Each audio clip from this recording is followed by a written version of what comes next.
Welcome to Decarceration Nation, a podcast about radically reimagining America's criminal justice system. You can find all previous episodes on our website, www.decarcerationnation.com. And if you like the podcast, please remember to hit like and to subscribe to the channel below. Kamal Lukata Anderson is a lifetime resident of Detroit and a bus driver. He's 47 years old, and just 5 years ago, he got his driver's license back after experiencing years of being victimized by Michigan's driver's license suspension laws because he was unable to pay his tickets, fines, and fees, and for not showing up to court for fear of getting incarcerated. Last year, Kamal told his story of systematic despair to the Michigan jail and pretrial task force, which eventually led to his testifying to lawmakers about this very situation. This in turn played a vital role in convincing them to pass the bill to reclassify and decriminalize driver's license suspensions, and that went into effect today. Welcome to the Decarceration Nation podcast, Kamal. Hi, thank you, Joshua. Good to be on the show. I appreciate you. Oh, thanks so much for coming on. I always start my interviews with the same question. It's kind of the comic book origin story. How did you get from wherever you started to where you were talking to me here on the Decarceration Nation podcast? And you can talk about anything you want about in your previous life. Just how did you get from there to here? Initially from the beginning, it started when I was a little bit younger. I was in my 20s. I'm 47 years old now. When I first got out on the road driving and things like that. And I started getting pulled over in the suburbs of Detroit for minor infractions, such as my tail light is out, or my muffler would be loud or something like that. And when they would pull me over, I may not have proof of insurance or things like that. And that initially turned into a large fee that once I wasn't able to pay, then it turned into a warrant, and that turned into a license suspension. And it eventually turned into a cycle of constantly being pulled over for minor infractions, and that were non-reckless driving offenses, pretty much non-driving offenses, period.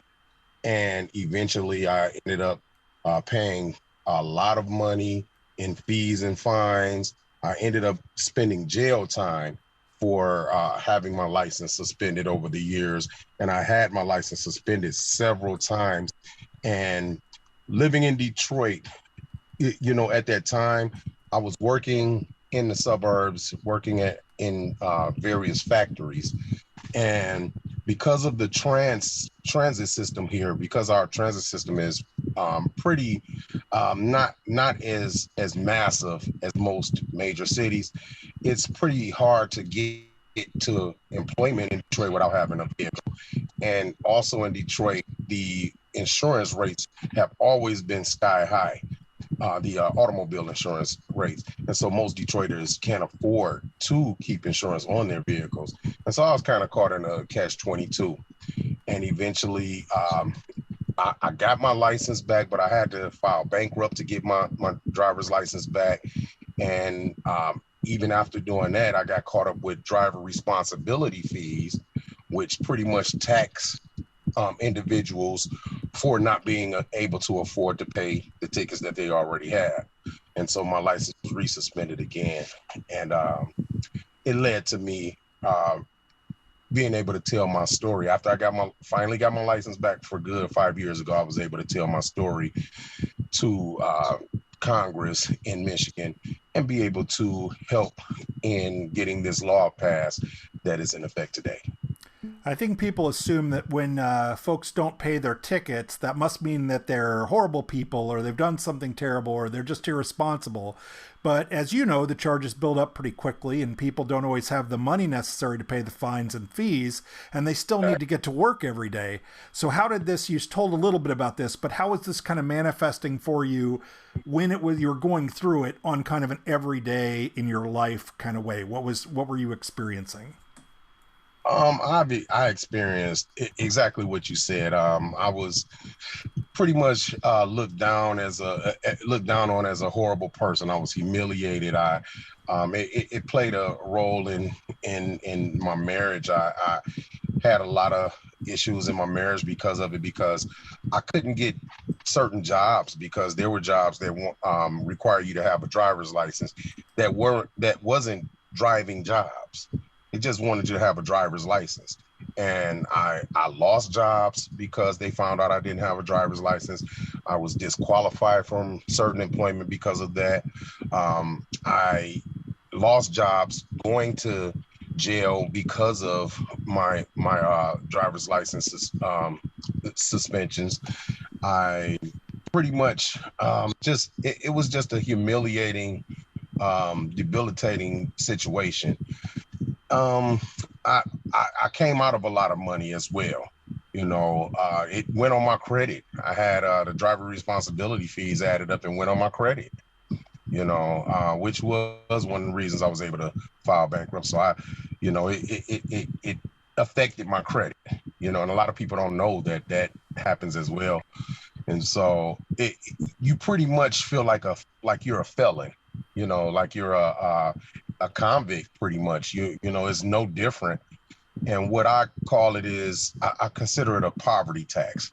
And anybody that has dealt with the justice system in America knows that a lot of times it's not about right or wrong. It's about if you can afford justice, if you can afford to afford an attorney, if you can afford to pay the fines and fees. If you can't afford them, then you get the highest penalty possible. Yeah, you testified at the task force hearing for the jails task force here in Michigan at Wayne State University. I was there too. Okay. What was that process like for you, and what would you tell other people about themselves getting involved in kind of those kind of fights to change the way our law works in over-policed and underserved communities in Michigan? Uh, at that time, I saw an article in a paper that um, said that they were looking for people that had experience with having troubles with driver's license suspensions over the years. And that was right up my alley. When I saw that, I immediately caught the bus downtown to Wayne State Law School. I mean, I couldn't wait. I saw that and I was just like, it was like the circus was coming to town, or like somebody you had a, said you had a Mickey story to Mouse was tell. coming. Right. I couldn't wait. And so, because I never thought that I would be able to get that story out and try to get some changes made. But when I got down there and I saw all those people down there, I said to myself, oh, wow, they probably won't listen to my story. But when I got a chance to speak, it seemed like it really touched so many people. And that really touched me. It really kind of, it touched my heart, because I never thought that not only would I be able to get my story out, but I never thought that it would touch so many people. But once I told my story and what I went through, I guess it was something that a lot of people just didn't know. They didn't know that so many people had been really held back in their lives simply because they couldn't afford to pay tickets and because they had suspended licenses. And so eventually testifying to Congress, that really that felt good, because to be able to talk to people that can make the changes, and to see that they were all in terms of listening and wanting to take the steps to make the change, it really made me feel good. It was different from what I experienced over the last 25 years here in Michigan. I want to repeat this because I think people, even after hearing you talk about it, don't realize that what we're really talking about is driver's license suspensions that happen for things other than dangerous driving. And that's one of the biggest drivers of incarceration in Michigan. And we're talking on October 1st, 2021, and today is literally the day when the legislation that you're talking about, that we're talking about, passed to stop that practice as a result of work that you've done, that I've done, that the Jails Task Force has done, that lots of people have done. we won't continue to suspend licenses for these kind of tickets. You know, this, I think, you know, you've already explained how this would have changed your life. And I mean, how excited are you to have been a part of this, and what do you think about it going forward? I'm very excited, and the magnitude of where, you know, my involvement in it shows with all of the people around me who didn't know that I was involved in something to that extent. All of my, you know, my relatives, my friends, people, you know, people, my work colleagues, and, you know, just so many people have been calling me because they've, you know, seen that I've been associated with this new law that's been, you know, been shown on the news. And so many people are excited because now I'm seeing so many people out of the woodwork that are dealing with suspended licenses right now, and they are being held back. So I mean, I've had people that have been excited, super, super excited, super happy. They've been thanking me for being a part of that process. And I understand, because I wish that someone was able to help be a part of a process back when you know, when I was going through it, that could help me get out of that situation at that time, which I never thought I would get through in this lifetime. So moving forward, I definitely look forward to being a part of the process of making sure that my voice is heard in speaking with lawmakers and speaking with law enforcement and speaking with community leaders and people all over the state of Michigan and just in America, period, to try to help make changes to keep poor and underprivileged people and financially and economically disadvantaged people from being predatorily, you know, predatorily targeted in the justice system, because it's not just minor infractions, but we know, you know, it's major crimes as well that underprivileged people are targeted. And to me, it's predatory, you know, for them to do it that way, you know, the way the system is. Yeah, I know when I do a lot of interviews, I get a little frustrated sometimes. And when I see interviews with friends of mine and stuff like that, that so much of the interview ends up being about the negativity or things that we had done, or about incarceration or about post incarceration, that nobody ever really gets to know anybody. And so I want to make sure and give you a chance to, you know, what are some, you know, I just met you, tell me some stuff about you that isn't related to all this, you know, let us hear a little bit of your story, you know, tell me about you. Well, myself, like I said, I'm currently a bus driver, which ironically, the day that I went down and spoke down at the task force that day at Wayne State Law School, ironically, I had just started my job as a bus driver, and I had just gotten my CDL, and so that was something that I had been wanting for a long time. I always wanted a CDL, you know. I always wanted to be able to do that. So I'm a bus driver right now. I'm also an author. I do have a book out right now, and it's an urban novel. So I'm a writer. I definitely like to use my pen and write and express myself. Um, I have a girlfriend and, you know, family and things, you know, and, you know, I'm just right now. Hold on. You got to say the name of the book, you know, I mean. Oh, okay. Okay. The name, I'm sorry. Well, thank you. Thank you. I appreciate that. The name of the book it's called Legendary, and the subtitle is Detroit Mentality. And so it's Legendary Detroit Mentality, and that's a urban novel. And my middle name, Lukata, is what I go by as the author of that book. So it can be found on Amazon. And so, yeah, I appreciate the opportunity to put that out there. Yeah, you got to you got to plug your stuff, man. Yeah, I appreciate that. I appreciate that, Joshua. And pretty much, you know, I try to get involved with making changes out here. You know, every chance I get, anything I can get involved with to you know, try to pursue my passion with making changes so that people like myself and people, that have been through what I've been through don't have to go through those things again, So that's pretty much it. Great. I always ask the same last question. What question should I have asked but did not? What would you have liked to talk about that I didn't get to? If anything. What question? I'd just say, what's my favorite sports team? I don't know. That's fine. We're a sports friendly podcast here at Decarceration Nation. Okay. So. Well, I'll tell you this. I'm a big Detroit fan, so I'm a fan of the Pistons, Lions, Red Wings, and Tigers. I got on a Raiders jersey right now just because it looks good. I think Raiders jerseys look good on everybody. But I'm a big Detroit fan, and I'm a proud Detroiter.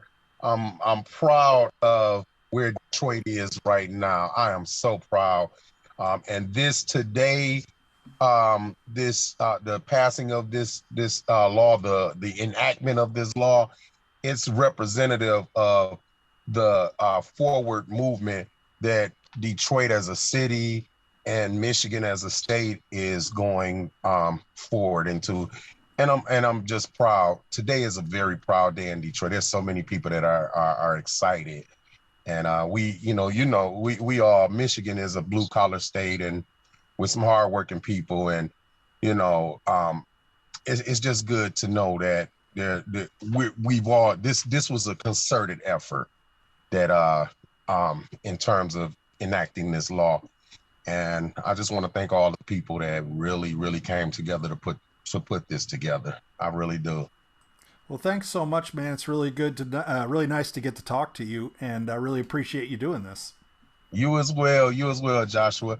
I thank you for reaching out to me, and I appreciate it. And I heard so much about the show. You have a wonderful show, and hopefully I can come on back again. Yeah, absolutely. And I'll make sure and put a link to your book in the show notes too. Oh, thank you. I appreciate that. I definitely appreciate that. All right, brother. You have a good one, and very nice meeting you. All right. You as well. You have a wonderful day. Chief Justice Bridget Mary McCormack joined the Michigan Supreme Court in January 2013 and became Chief Justice in January 2019. Before her election to the court in November 2012, she was a law professor and dean at the University of Michigan Law School. She is a graduate of New York University Law School. She spent the first 5 years of her legal career in New York, first with the Legal Aid Society and then with the Office of the Appellate Defender. In 1996, she became a faculty fellow at the Yale Law School. In 2008, then Associate Dean McCormack co-founded the Michigan Innocence Clinic, in which students represent wrongfully convicted Michiganders. The clinic has exonerated over 15 people so far, maybe more since last I wrote this down, and has shined a light on the important justice issues underlying wrongful conviction. In 2018, the Michigan Association for Justice honored Chief Justice McCormack with its Judicial Excellence Award, and Chief Justice McCormack will also be the 2021 recipient of the Milliken Award, awarded annually by Safe and Just Michigan. Welcome back to the Decarceration Nation podcast, Chief Justice McCormack. It is great to be back. Thank you for having me. Oh, my pleasure. I always start with the same first question, and it's kind of the comic book origin story question. How did you get from wherever you started in life to where you became the Chief Justice of the Michigan Supreme Court? I know that's a big one. It's a big question, and it's I have sort of like I think a unusual path. I am not somebody who went to law school to be a judge. In fact, I don't think I ever thought about being a judge until about a year before I ran for office. In fact, if someone went to law school to be a judge, they probably would not have spent most of their career representing people accused of crimes. That's not usually the path to the bench. Unfortunately. It's, I think, more diversity on our bench is a good thing. But through a series of unusual events, I ended up in Ann Arbor, Michigan, teaching at the University of Michigan Law School, go Blue. And there was an open seat on the Michigan Supreme Court, and I had an appellate practice where I was in that court quite a bit and had good relationships with the justices, and people started talking to me about thinking about running. And I think because I was naive enough to do it, I did it. And then I was elected. And so there I was. But I spent most of my career as a lawyer representing people who couldn't afford lawyers. And that was what I cared about, thought about, wrote about, and thought I would always do. So it was not a well thought through career path for me, but here I am. And what took you to the law in the first place? How did you end up in the place where you're even getting to represent? What was the real origin of your journey? Yeah, good question. I have a big family. I mean, my immediate family is not that big, just a brother and sister, but I have like dozens and dozens of first cousins. And I don't have a single other person in my family who is a lawyer. So it wasn't a path that was well paved for me. However, I have my godmother. I was always quite close to. I think she didn't have kids of her own, and I think I therefore got like special godmother attention. Like I think both my siblings had one of my aunts who had a gazillion kids of their own, and so they couldn't even keep track of who their godkids were. But my godmother was played a big role in my life, and she lived in New York City. I grew up in New Jersey, and she was a legal aid lawyer. And I would go into the city and spend a couple of days with her and go to work with her. And I really think that was probably the most formative relationship for me in thinking about the law as a tool for helping people in our communities. Traditionally, task forces in politics are kind of, at least everybody always says, are where good ideas go to die. That did not happen with the task force on jail and pretrial incarceration in Michigan. Can you remind everyone about how it came about and was created, and what kind of, in your opinion, made it different than the traditional task force that we see nothing come out of in a lot of other parts of the country? Yeah, the Michigan Joint Task Force on Jail and Pretrial Incarceration is quite a success story, and one that I'm particularly proud of, not necessarily for my own work on it, but just the work that so many people did to contribute to it. But to remind everybody about how it came to be, all three branches of government, the leaders in the legislature, the governor, and I, together with the county sheriffs and the Michigan Association from Counties, entered into a joint agreement with the Pew Charitable Trust to help us collect and understand data about what was driving Michigan's county jail populations. Now, stepping back even a little bit further, Michigan's county jail populations, like many other states, this didn't make us special really, had tripled over the last 30 years, even though crime was at a 50-year low. And lots of people had ideas about why that was, but they were mostly anecdotal. They were not evidence-based because we did not have a system for collecting data to understand what was driving those jail populations. But there was enough interest given the cost of jails and the fact that nobody was really confident that the rising jail populations was really contributing to public safety, that we wanted to figure it out and see if there were smarter policies once we could understand that data. What made it so successful is a harder question. I think that having Pew staff it was a huge part of the success. It is not that often that you get that many talented analysts helping you collect and analyze the data and organizing stakeholders around the state so that we were really including every voice. And frankly, the Pew has done a great publication on the task force process, which maybe you should link to in your show notes here, because I think that tells the story quite well for folks who are interested in looking at the model.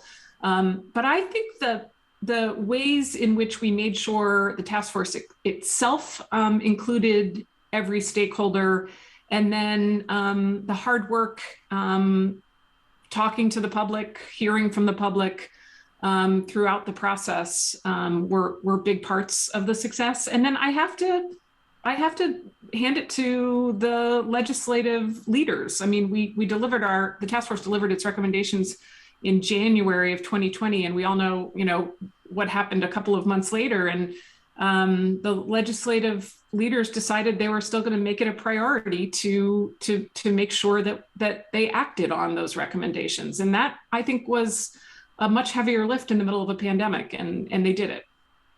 Yeah, I can definitely say, as somewhat of a fringe player, but who was present for the entire task force process, it's, the Pew people did a great job. I've gotten to know almost all of them over that period, and it is pretty impressive. The last time you were on the podcast, almost 2 years ago, none of the task force bills had yet passed. You hadn't even made your recommendations at that time. Can you summarize some of the recommendations the task force made that would really, or in the process of, as a lot of them just became active in October 1st, really made to reduce jail populations? Yeah, the task force recommendations kind of fell into three buckets: a set of recommendations that were aimed at the arrest phase of, when people end up in jail, a set of recommendations that were aimed at the pretrial phase, and then a set of recommendations aimed at the post-conviction phase, because we learned once we collected the data in Michigan that while half of the people in Michigan's county jails were not convicted, half were convicted, and some serving time for violations of probation and parole that were sort of technical violations. So we sort of felt like we needed recommendations to address each of those different parts of the process that was contributing to our jail populations. And a number of those, as you said, have already now been enacted into law. Yes, when we last spoke, we didn't even have the recommendations together yet, but since then, a lot has gone on. So last session, the legislature passed and the governor signed legislation that expanded officer discretion to use appearance tickets as an alternative to arrest in jail. Legislation that reduced the use of arrest warrants to enforce court appearances and payments. Legislation to presume sentences other than jail for most misdemeanors and some felonies, and legislation to shorten probation terms and limit jail time for technical probation violations. And finally, the biggest set of reforms that have just come online in the last couple of days are a series of bills that stop suspending and revoking driver's licenses for actions that have nothing to do with driving safety. We were shocked when we learned how many people were going to Michigan jails because of a suspended driver's license. And so there was a very broad agreement that was something we could do something about, and it would make a big difference. As someone who testified on citations in lieu of arrests at the task force, I'm particularly happy that some of those things have come to law. Many of the recommendations, as you just mentioned, were passed last year. That's got to be, I've been involved, with a certain number of things that have passed. It's always an interesting process. What were your kind of takeaways from the whole kind of how this happened, what happened, where we're at, and how you feel now about it? Honestly, it was really an honor to be part of this particular process because it felt like, even where there was some disagreement, which of course there always will be when you have diverse viewpoints around a table, everyone was pretty committed to getting something important done, and we felt like Michigan was a good place to show the country that there are actually still policy issues that Republicans and Democrats can agree about and do something about. And Michigan, I think, has this great track record for bipartisan criminal justice reform. And so this was a wonderful, I think, chapter in that story, and one it was really an honor to be a part of. I'm not, the judiciary has important information for the other branches of government as they think about policy. I mean, sometimes we, in fact, have the most important information. So I think making us a partner in figuring out how to make these changes was a really good idea, and a model that I hope we continue as we look at some of the other places where reform is still on the table. You mentioned a couple seconds ago the driver's license suspensions and reforms to that. that reform just went into effect on October 1st, and today's October 4th. Earlier during this episode, I was able to talk to Kamal Lukata Anderson, who was directly impacted by license suspensions during his lifetime. From your perspective, why was it particularly important for the task force to focus on the issue of driver's license suspensions, and what do you think that's going to mean for our state going forward? Yeah, this is a set of reforms that I'm especially excited about. It was really stunning how many people, as I said, were spending time in Michigan jails because their driver's license had been suspended, and not because they were charged with reckless driving or driving under the influence, but instead because they had been unable to pay a fine or a fee in some other case that had nothing to do with driving safety. And this was a quick area of agreement for most of us that that doesn't make a lot of sense. Probably doesn't make a lot of sense most places, but here in Michigan, we drive to work. There are some communities where we have some bus routes. I live in Washtenaw County, and parts of Washtenaw County has excellent buses. Not where I live. I can't get a bus if I want to. If I'm going to get to my work, I'm going to have to get in my car.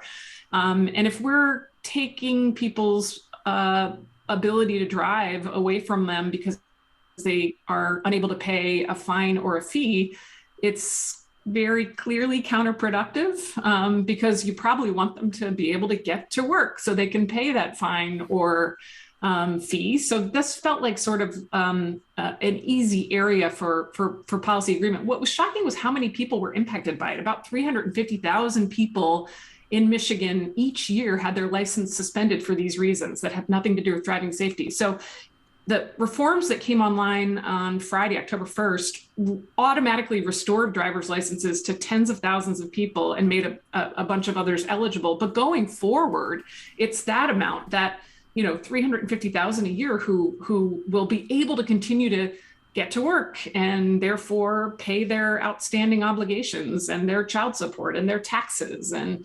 our employers need them at work. So I think this set of reforms is one that will have a tremendous impact throughout the state, not just on those individuals and their families, but our workforce and our communities. And I think it's interesting because so many people, even if I were just listening to this for the first time, I don't think it would occur to me that driver's license suspensions unrelated to traffic, to actually causing harm, are one of the largest drivers of incarceration in our state. It's just crazy that was the case, and it's so good to see so many people potentially getting relief. It's a really important change. In the Wayne County Jail, it was the single highest reason people were entering the Wayne County Jail, but statewide, it was the third highest reason people were going to jail. That's I don't know. I'm glad we did something about it. I totally agree. It's an amazing accomplishment. Can you also talk about the work you are doing with the Jail Reform Advisory Council to ensure the laws are implemented properly after all this stuff passed, and that the data, because one of the big problems that we also noticed, I think, throughout the process of the task force is there's a lot of problems with coordination between different systems and different counties and things like that to make sure that these laws are implemented properly and data is tracked going forward. Yeah, so one of the recommendations, in fact, the last recommendation, last but not at all least of the task force, was to invest and engage in robust criminal justice data collection going forward, not just to be able to get a sense of how these reforms are performing, but for a million other reasons. Without good data, it's hard to know whether policies that we pass are having the impact we hope they will have. So the Jail Reform Advisory Council, the governor set up and appointed me to chair, has all of the system stakeholders represented, and we meet monthly to discuss how the reforms are working so far and what data we can collect, and then how we can figure out what to do with it so that we can report back to the governor and the legislature, as well as the court, about how these reforms are working out in practice. It's one thing to get the data to be able to make smart decisions about reforms, but it doesn't make a lot of sense to put those in place and then never look again at how they're doing. So this advisory council is charged with doing exactly that. You talked a little bit earlier about kind of some of the top level people who are involved, like Pew, and some of the governor and leadership of the House and the Senate. But there were so many people involved at all different levels throughout the process. Everyone from people like me to activists to people coming from across the state to show up at the meetings to tell their stories. Can you talk about how the task force incorporated everyone from all those folks to task force members, to sheriffs, prosecutors, victim advocacy groups, all these folks, and brought them under the tent and made sure that everything was kind of incorporated in the final result? Yeah, in addition to the task force itself having really diverse stakeholder representation, as you said, in addition to the three branches of government, we had police and sheriffs and prosecutors and defense attorneys and people impacted by crime and people who were who spent time in jail. And those voices were important at the task force table. But in addition to that, the task force met over the course of its existence repeatedly with stakeholders in focus groups and roundtables to get even more information. And at each public task force meeting, we made lots of time for public testimony. And that was frankly incredibly impactful. We heard at those sessions from people who worked in the system, people who had gotten caught up in the system, people who had survived terrible things and not felt always completely supported by the current system. And that sort of qualitative evidence was almost as impactful as the quantitative evidence. It really was. And I think it was, it made an important impression on all of us that the work we were doing was important, right? There were people who had experienced this system from every direction, who definitely saw room for improvement, right? If there was one thing that people agreed about, it was we were on the right track to try and figure out smarter policies for jails. We still have some recommendations of the task force outstanding, and we're starting to see those pretty soon in the next couple of weeks, probably. Start their path through the legislative process. Could you summarize some of these last bills and talk about what you think the impact that they could have, what might be? Yeah, absolutely. There's a couple of, I would say there's sort of two different buckets of bills, and the first concern behavioral health issues. One of the things we learned, which didn't surprise any of us, was how often jails become the de facto mental health and substance abuse treatment location for a community, because there's nowhere else for people to take people suffering a crisis. And that's frankly unfair to the police officers and the deputy sheriffs who are charged with those crises. So there are two bills that have been introduced in the Senate, Senate Bill 637 and Senate Bill 638, if anybody wants to follow them, along with funding in the budget that would create a grant program for counties to either create, if they don't have one, or expand jail diversion programs for people with behavioral health challenges. As I said, we heard so much testimony about jails being the place where people went who were suffering these crises, and obviously that's not necessarily the best place. So this is this grant program will be a way to experiment with different ways of handling people who are suffering mental health crises and behavioral health crises. There's a second package of bills, pretrial bills, that's planned for introduction in the House, I believe, early this month. These are the bills that will focus on pretrial incarceration. They're designed to protect public safety and safeguard liberty for people who are presumed innocent. And the task force found that about half of people in our county jails are presumed innocent, and many are there for low-level offenses for which they simply can't pay bond. And there's really good national research now that even a few days in jail will have lasting negative effects on people in terms of housing, families, and even recidivism. So These bills have bipartisan sponsors. They've been vetted by diverse stakeholders, including prosecutors, judges, law enforcement, victims advocates, and they will, to summarize, I think, allow most people arrested for low-level offenses to be released from jail quickly without paying money, and get them back to work, back to their families, and detain only people with serious offenses or those who pose safety or a flight risk when that's important. So the hope is that these will be a smarter approach to pretrial. You know, you talked about a little bit earlier about how Michigan's had a lot of success with bipartisanship and criminal justice reform, and we've seen some of that at the national level too recently over the last several years. But is there something, you know, having been through it and working with both sides of the aisle to help see a lot of this stuff happen, is there anything you've seen that, you know, I mean, we're in the middle of a national dialogue where it seems like there's a million things we can never find a way to work together on. How is it that we've been able to continue, or what are your reflections on how we've been able to move forward with so much in a state that is very divided politically, even if we are able to come together on these issues?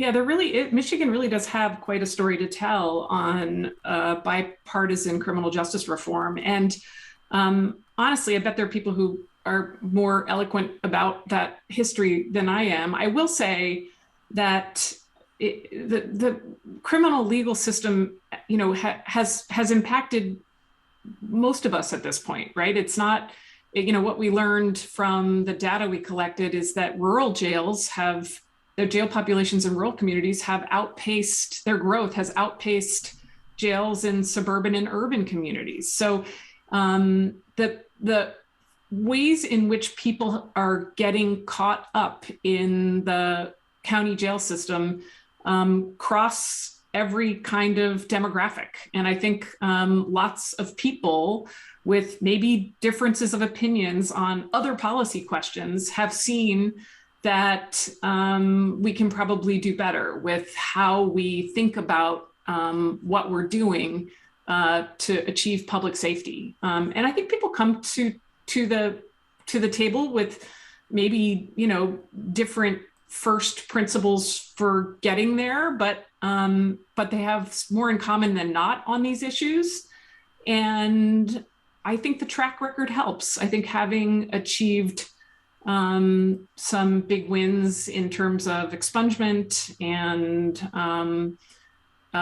some other areas, it feels like something we can get done. And so people seem eager to do it. And again, I really have to credit my partners in the other branches of government. The lieutenant governor, by the way, was an unbelievable co-chair, really put all kinds of time into getting this task force to a place where we could actually see some real reform.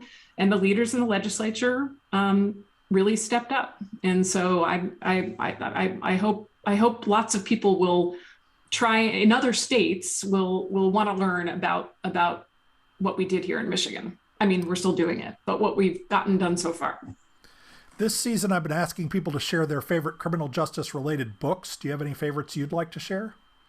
I mean, I think you probably know the books that I've read recently, you probably have talked to all of the authors. So Rachel Lurko's book, I think you've probably had Rachel on, but I think her book is an excellent one. I loved Daniel Surratt's book. Prisoners of Politics. Prisoners of Politics, I'm sorry, is a wonderful, wonderful book. And, you know, even though Rachel is a very successful legal academic, it's written for, you don't have to be a legal scholar to read it and understand it. And I love that when law professors can write books for regular people, which I think Rachel did well.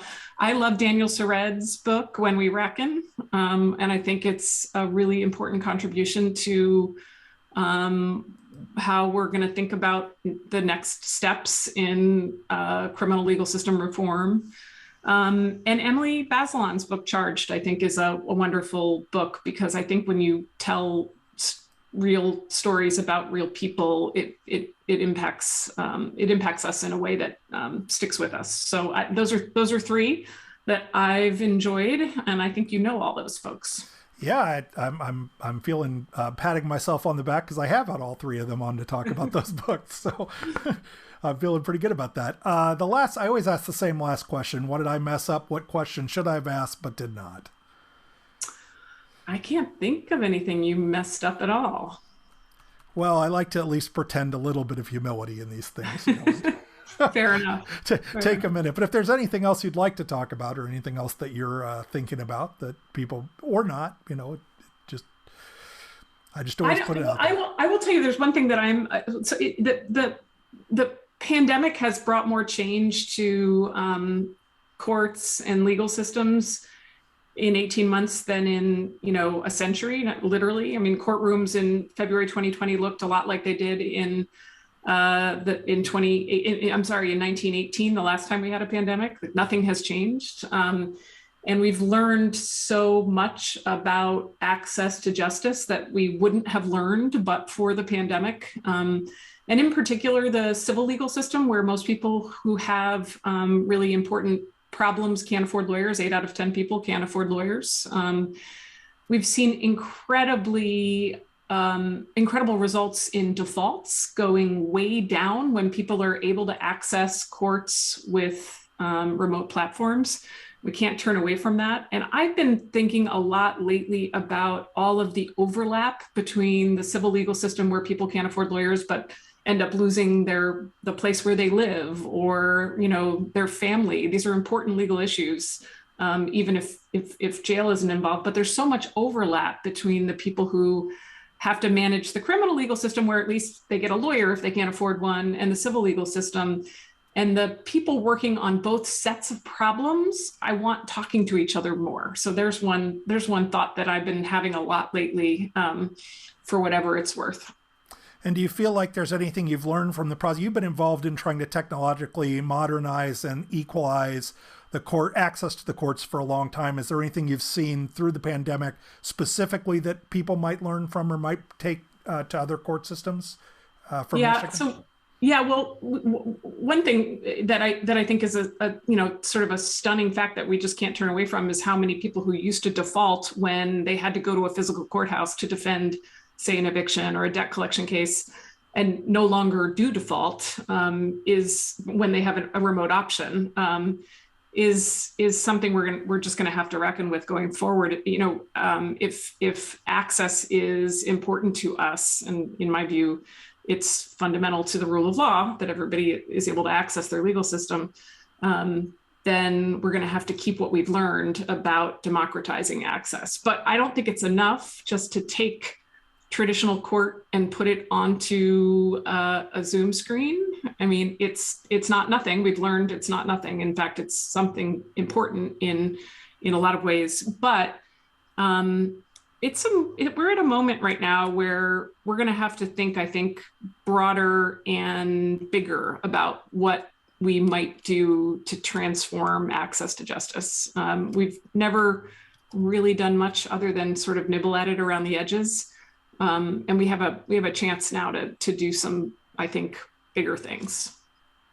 Well, that's very exciting. Thanks so much for doing this, Chief Justice, and for all your work with the task force and everything else, and for just spending some time with us today. Thanks again for doing this. It's my pleasure. I love any time I get to talk to you. Oh, that's so nice of you to say. Have a great day. Thank you. You too. Thanks so much for listening to the Decarceration Nation podcast. You can learn more about this episode in the notes or visit our website, www.decarcerationnation.com. If you enjoyed the podcast, please subscribe and please like this episode and leave comments below. Special thanks to Andrew Stein, who does the editing and post-production for me, to Ann Aspo for helping with our transcripts and social media images, and to Alex Mayo, who helps with our website and does the video transcription. Make sure and add us on social media and share our posts across your network. Also, thanks to my employer, Safe and Just Michigan, for helping to support the Decarceration Nation podcast. Thanks so much for listening to the Decarceration Nation podcast. See you next time.